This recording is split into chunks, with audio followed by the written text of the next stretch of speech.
I'd love to be the compassionate teacher, the tough but fair teacher, but to my brilliant young minds, these scholars for whom I'd stand up at all costs, I'm the sweaty teacher.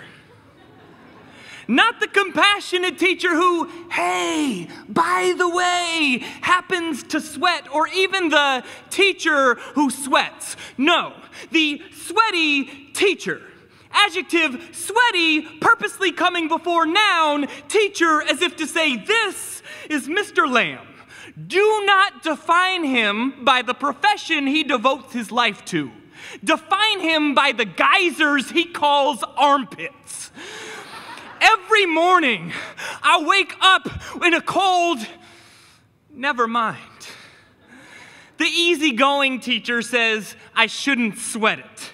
The loud teacher says, yeah, you shouldn't sweat it. But even the empathetic teacher doesn't understand.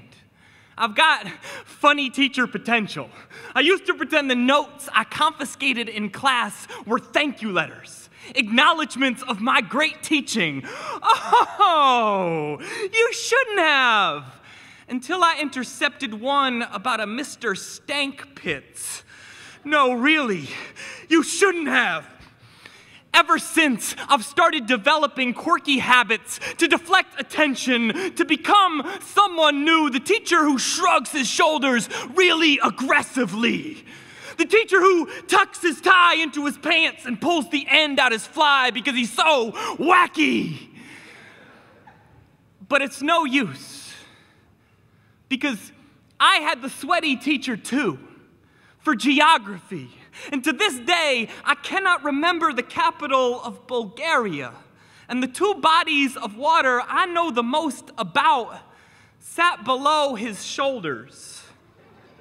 And now, I'm the one looking like I got the Atlantic and Pacific in headlocks.